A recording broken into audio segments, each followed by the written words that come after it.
यह कहानी एक गेम की दुनिया की है जिसमें हमारा मेन कैरेक्टर जो कि गेम को काफी ज्यादा शौकीन तरीके से खेलता है, मगर आखिरी लेवल कंप्लीट करने के दौरान वह काफी ज्यादा कोशिश करता है, मगर गलती से वह उसी दुनिया में एंटर कर जाता है। पर वह वहां जाने के बाद काफी ज्यादा खुश होता है और साथ ही वह वहां पे मौजूद काफी सारे पावर को कल्टीवेट करके वहां एक पावरफुल एम्परर बनने की जर्नी पे निकल जाता है। तो कहानी के स्टार्ट में हमें हमारे मेन कैरेक्टर फेंग जियाओ को देखते हैं जो कि बोल रहा होता है कि क्या मुझे इस बंदे से फाइट करना होगा, और हमें एक स्पिरिचुअल बॉडी को दिखाया जाता है जो कि फाइट के लिए रेडी होता है, जो कि एक आइस एम्परर होता है। तभी वह आइस एम्परर फेंग जियाओ के ऊपर अटैक करने लगता है और लगातार उसके ऊपर अटैक कर रहा होता है, जिससे फेंग जियाओ काफी मुश्किलों से बच रहा होता है, जो कि दिखने में काफी फनी होता है। पर यहाँ पे भागते समय फेंग जियाओ फाइट के दौरान नीचे गिर जाता है। जैसे ही वह एम्परर उसके ऊपर अटैक करता है, फेंग उसके अटैक को रोकने की कोशिश भी करता है, मगर वह काफी पावरफुल होता है, जिसके कारण वह पीछे जाकर पेड़ से टकरा जाता है। तभी वहाँ पे एक लड़का जो कि उस स्पिरिचुअल बॉडी को कंट्रोल कर रहा था, वो पूछने लगता है कि अबे सुन लड़के, तुझे यहाँ पे किसने भेजा? जिस पर फेंग बोलता है कि मैं यहाँ पे खुद ही आया हूँ, और आखिरकार तुम मुझ पे हमला क्यों कर रहे हो? आखिरकार मेरी गलती क्या है? तभी वह आइस एम्परर का अटैक करता है जो स्पेयर सीधे पेड़ के आर पार हो जाता है, जिसे देखने के बाद फेंग तो काफी ज्यादा डर गया होता है और बोलने लगता है कि क्या आप मुझे थोड़ा समय दे सकते हो, मैं एक जोड़ी जूते बदल के आ रहा हूँ। तभी वह दूसरा वाला बंदा बोलने लगता है कि तुम्हें मैं आखिरी चांस दे रहा हूँ अपने बारे में बताने के लिए, और बताओ कि तुम्हें यहाँ पे किसने और क्यों भेजा, और तुम्हारा नाम क्या है? जिस पर फेंग जियाओ बोलता है कि तुम सभी लोगों से पूछ सकते हो कि मेरा नाम वाइन डायरेक्शन है। इसके बाद हमें रियल वर्ल्ड का सीन दिखाया जाता है जहां यह लड़का गेम खेल रहा होता है, और यह लगातार 3 दिनों से इस गेम को कंप्लीट करने की कोशिश कर रहा होता है, क्योंकि इसने ठान ली होती है कि वह बिना पैसा खर्चा किए हुए इस गेम को जीतेगा। इसीलिए वह बिना रुके इस गेम को खेल रहा होता है और साथ ही लाइव स्ट्रीम भी कर रहा होता है, जहाँ कई सारे लोग उसे मैसेज कर रहे होते हैं कि तुम्हें इस गेम को छोड़ देना चाहिए, क्योंकि यह गेम बिना पैसे के आगे नहीं बढ़ता है, एकदम फ्री फायर की तरह। पर तभी फेंग जियाओ की बैटरी लो होने लगती है, जिसके कारण वह जैसे ही चार्ज लगाने की कोशिश करता है, उसका मोबाइल नीचे गिर जाता है और साथ ही वह भी, जिसके कारण वह उस मोबाइल के अंदर एंटर कर जाता है और वह किसी दूसरे दुनिया में ही चला जाता है, जो कि एक गेम की दुनिया होती है और उसे यह मालूम नहीं होता है। जहाँ जाने के बाद वह सोचने लगता है कि मेरा फोन कहाँ है और मैं कहाँ पे आ गया हूँ। वह जगह को देखकर काफी हैरान होता है और चिल्लाने लगता है कि यहाँ पे कोई है, अगर है तो मुझे जवाब दो, मगर उसे कोई जवाब नहीं देता। तभी उसके ऊपर कोई स्पाइडर आकर बैठ जाता है, जिससे डरकर वह भागने लगता है, मगर उसका पीछा कई सारे स्पाइडर मिलकर करने लगते हैं, जिससे कि वह काफी फनी तरीके से भाग रहा होता है। पर वह आखिरकार इस माउंटेन के कोर तक पहुंच जाता है जहां पर कोई रास्ता नहीं होता है आगे जाने का। यहाँ पे फेंग जियाओ काफी ज्यादा डर गया होता है उन स्पाइडर को देखकर। यहाँ पे भागने का कोई रास्ता नहीं होता है, जिसके कारण वह अपने चप्पल को बाहर निकालते हुए उन सभी को मारने लगता है, मगर तभी स्पाइडर उसके गले पे आकर उसे काट लेती है, जिसके कारण वह वहीं पे बेहोश हो जाता है। मगर उसने यहाँ पे कई सारे स्पाइडर को मार दिया होता है और वह मरते मरते बोलने लगता है कि दोस्तों इस वीडियो को लाइक और चैनल को सब्सक्राइब जरूर कर देना। तो मिलते हैं अगले जन्म में। तभी अचानक से उन मरे हुए स्पाइडर से कुछ एट्रीब्यूट्स बाहर निकलने लगती हैं, जिनको यह देखकर काफी ज्यादा खुश होने लगता है और फेंग जियाओ खड़ा होते हुए उन्हें टच करने लगता है, जिसके कारण वह उसके बॉडी के अंदर एब्जॉर्ब होने लगता है। तभी उसके पीछे से उसके बम पर एक स्पाइडर काट लेती है, जिसके कारण उसे काफी दर्द होता है, मगर वह वहाँ पे एब्जॉर्ब किए हुए पावर का यूज करते हुए उन सभी को मारने लगता है। और यहाँ पे उसने कई सारे स्पाइडर को मार दिया होता है, जिसके कारण उसके अंदर से कई सारे लाइट एट्रीब्यूट मिलते हैं जो कि उसके पावर को बढ़ाने में मदद करेगा। यह सब नजारा देखकर फेंग जियाओ सोचने लगता है कि क्या यह मेरी पावर को बढ़ाएगा, यह तो एकदम गेम की तरह है। तभी वह सारे लाइट एट्रीब्यूट को अपने बॉडी के अंदर एब्जॉर्ब करने लगता है, जिसके कारण उसका लेवल भी बढ़ने लगता है और वह पहले से कुछ ज्यादा ही पावरफुल हो गया था और उसका बॉडी पूरी तरीके से हील हो गया था, जिसके कारण सारे दाग धब्बे मिट गए होते हैं। यह सब देखने के बाद उसे पता चल जाता है कि वह इस गेम की दुनिया में फंस चुका है, वह भी हमेशा के लिए, और वह यह भी जान चुका है कि मुझे काफी सारे मॉन्स्टर को मारना होगा ताकि मैं उसकी पावर को एब्जॉर्ब करके लेवल को बढ़ा सकूं। तभी उसके सामने कई सारे स्पाइडर आ जाते हैं, जिनको मारने के लिए वह रेडी होता है और अपने बढ़े हुए स्पीड का यूज करते हुए उन सभी को मारने लगता है, जिनके कारण उसे कई सारे एट्रीब्यूट मिलते हैं, जिनको एब्जॉर्ब करने के बाद वह पहले से काफी ज्यादा पावरफुल हो गया होता है और वह काफी खुश होते हुए एक हाई जंप लगाता है। पर कहा जाता है न, किसी को हद से ज्यादा खुश नहीं होना चाहिए। तभी उसका संतुलन बिगड़ता है और वह जाके पेड़ के टहनी पे गिरता है, जहाँ वह टहनी भी टूट जाती है और वह नीचे गिरता है, जिससे उसे काफी चोट लग गई होती है। पर वह काफी खुश होने लगता है और गॉड को शुक्रिया अदा करने लगता है, क्योंकि उन्होंने इसे गेम की दुनिया में भेज दिया, क्योंकि बाहर से गेम का एक्सपीरियंस लेना और गेम के अंदर जाके उसको एक्सपीरियंस करना यह अलग बात होती है। यहाँ पे सभी स्पाइडर समझ चुकी थी कि यह लड़का काफी ज्यादा पावरफुल है और उसे यह जीत नहीं सकती, इसीलिए वह सभी वहाँ से भागने लगते हैं। तभी अचानक अचानक से वहाँ एक गोल्डन लाइट ग्लो करने लगती है जिसमें से एक बंदा बाहर निकलता है, जिसको देखने के बाद फेंग जियाओ उससे पूछने लगता है कि आप कौन है महाराज। तभी वहाँ पे वह बंदा आकर बोलने लगता है कि तुमने काफी बड़ी गलती की है जिसे तुम्हें स्वीकार करना होगा। जिस पर फेंग जियाओ बोलने लगता है कि कहीं आप उन स्पाइडर की तो बात नहीं कर रहे जिनको मैंने हाल ही में मारा। तो वह बंदा बोलता है कि तुम्हें मालूम है ना कि यह स्पाइडर कितना ज्यादा कीमती होते हैं, और आखिरकार तुम ये बताओ तुम मेरे जंगल में क्या कर रहे हो। मैंने 3000 सालों से मांस का स्वाद नहीं चखा, मैं सिर्फ एक स्पाइडर को खाना चाहता था, मगर तुमने यह सब काम बिगाड़ दिया। उन स्पाइडर को यहाँ बुलाने में मुझे लगभग 50 साल लग गए, मगर तुमने कुछ ही समय में उन सभी को मारकर यहाँ से हमेशा के लिए भगा दिया। यह जानने के बाद फेंग जियाओ मन में सोचने लगता है कि मैंने गलती से कर दिया ये। यह सब देखने के बाद वह बंदा काफी ज्यादा गुस्सा होने लगता है, क्योंकि आखिरकार फेंग जियाओ ने उसकी सालों की मेहनत बर्बाद जो कर दी होती है। और तभी वह बंदा अपने आइस एम्परर बॉडी को समन करता है, जिसके कारण पूरा इलाका आइस बैटल ग्राउंड में कन्वर्ट हो जाता है। और इसके बाद यहाँ वही फाइट स्टार्ट हो जाती है जिनको हमने एपिसोड के स्टार्ट में देखा था। इसके बाद फेंग जियाओ उससे फिर से फाइट करने लगता है, और तभी वह काफी तेजी से उसके पीछे जाकर उसके बम पे एक पंच मारने की कोशिश करता है, मगर इससे उस एम्परर को कोई फर्क नहीं पड़ने वाला था। और तभी फेंग जियाओ काफी बड़ा जंप लगाते हुए उसके हेड पे एक पंच मारता है, जिससे कि उसको कोई फर्क नहीं पड़ता और वह नीचे आ जाता है। पर तभी वह आइस एम्परर इसके ऊपर अटैक कर देता है, जो कि काफी पावरफुल होता है, जिससे फेंग जियाओ बचते हुए उसके स्पेयर पर दौड़ने लगता है और एक जोरदार पंच उस एम्परर के ऊपर मारता है, मगर इससे भी कोई फर्क नहीं पड़ने वाला था और वह उल्टा उसे मारकर पेड़ से टकरा देता है। और तभी वह आइस एम्परर एक काफी पावरफुल अटैक करने के लिए रेडी होता है, मगर तभी वह आइस एम्परर अपने मल्टीपल स्पेयर से उसके ऊपर अटैक कर देता है, जिससे बचते हुए फेंग जियाओ लगातार भाग रहा होता है, मगर वह आइस एम्परर लगातार इसके ऊपर अटैक किया जा रहा होता है और स्पेयर की बारिश कर देता है। मगर यहाँ लाख कोशिश करने के बाद वह बच जाता है, मगर तभी वह आइस एम्परर अपने स्पेयर का यूज करते हुए उसके ऊपर अटैक कर देता है, जिससे फेंग जियाओ बचने की कोशिश करता है और उसी के स्पेयर का यूज करते हुए उसके अटैक को डॉज करने लगता है। और फाइनली फेंग जियाओ एक हाई जंप लगाते हुए उसके ऊपर अटैक कर देता है उसी के स्पेयर का यूज करते हुए, जो अटैक काफी ज्यादा पावरफुल होता है और सीधे उसके हेड से टकराता है, जिसके कारण वह वहीं पे खत्म हो जाता है। इस फाइट के दौरान वह काफी ज्यादा थक गया होता है, मगर उसे मारने के बाद उसे कई सारे आइस एट्रीब्यूट मिलते हैं, जिनको देखकर वह काफी ज्यादा खुश होने लगता है और उन सभी को एब्जॉर्ब करने लगता है। यह सब देखकर दूसरी तरफ से वह बंदा सोचने लगता है कि यह लड़का तो काफी स्ट्रांग है, अगर मैं इसे अपना डिसाइपल बना लेता हूँ तो यह मेरे लिए काफी ज्यादा अच्छा होगा और मैं इसे अपना मुफ्त का काम करवाऊंगा। तभी वह बंदा उसे बोलने लगता है कि वह सुन लड़के, मैंने अभी देखा तुम काफी ज्यादा हिम्मत वाले हो, इसीलिए मैं तुम्हें अपना डिसाइपल बनाना चाहता हूँ। अगर तुम मेरा डिसाइपल बनोगे तो तुम मेरे मदद से तुम एक इमॉर्टल बन सकते हो, क्या तुम मेरे डिसाइपल बनना चाहोगे?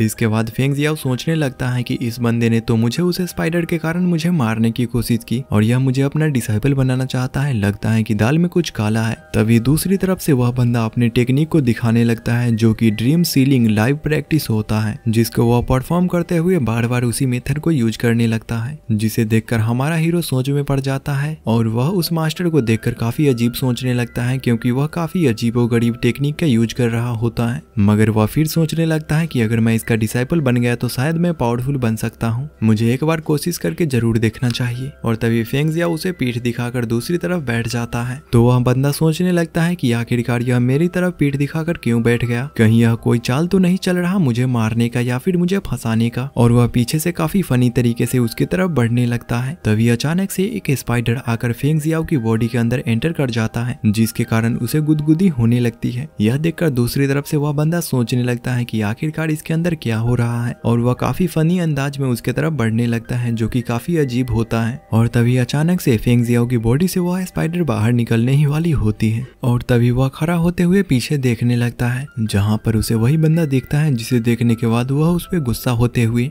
उसके ऊपर एक अटैक कर देता है, जिसके कारण उसकी हालत खराब हो जाती है। और इतना ही नहीं, वह उसको एक किक मारता है, जिसके कारण वह काफी पीछे जाकर गिरता है। यह अटैक काफी पावरफुल होता है, जिसके कारण उस बंदे के मुंह से खून निकलने लगता है, यानी कि नाक फूट गया होता है। यहाँ पे फेंग जियाओ को ऐसा लग रहा होता है कि उसी बंदे ने इसके साथ ऐसा किया, मगर तभी उसके बॉडी से वह स्पाइडर बाहर निकलता है, जिसके कारण वह समझ चुका था कि यह किसी और ने नहीं बल्कि स्पाइडर ने किया था, मैंने तो गलती से ही उसे मार दिया। और वह जल्दी से उसके पास जाते हुए उसे उठाने लगता है और उससे माफी भी मांगने लगता है। और यहाँ पे हम देख पाते हैं कि उसने इसे मारकर उसके नाक से खून निकाल दिया होता है। पर तभी इसी दौरान वह बंदा उसके हेड पे टच करता है और उसे उस सीक्रेट टेक्निक के वर्ल्ड में भेज देता है, जहाँ जाने के बाद फेंग जियाओ काफी ज्यादा खुश होने लगता है और बोलने लगता है कि आपके पास तो 3 लीव्स ऑफ फ्लोटिंग ड्रीम्स है। तभी हमें बाहर का सीन दिखाया जाता है, जहाँ वह बंदा काफी ज्यादा खुश होने लगता है और बोलता है कि यह लड़का तो मेरे जाल में फंस गया, अब मैं इसे इसी दुनिया में फंसा दूंगा और मैं इसके बॉडी पे कब्जा कर लूंगा जिससे मैं फिर से जिंदा हो पाऊंगा। इसके बाद मैं काफी ज्यादा पावरफुल बन जाऊंगा और वह उसके माइंड को कंट्रोल करने की कोशिश करने लगता है और काफी खुश भी होने लगता है। पर तभी फेंग जियाओ की आंखें खुल जाती है जिसे देखकर वह बंदा काफी शौक होता है। इसके बाद फेंग जियाओ बोलने लगता है कि मास्टर, मैंने फ्लोटिंग ड्रीम्स को सीख लिया है जिसमें 12 प्रकार के लेवल है और जब भी मैं एक लेवल को कंप्लीट करूंगा मुझे कई सारे पावरफुल स्पेल मिलेंगे जिसका मैं यूज कर पाऊंगा। यह जानकर वह बंदा काफी ज्यादा शौक होने लगता है और बोलता है कि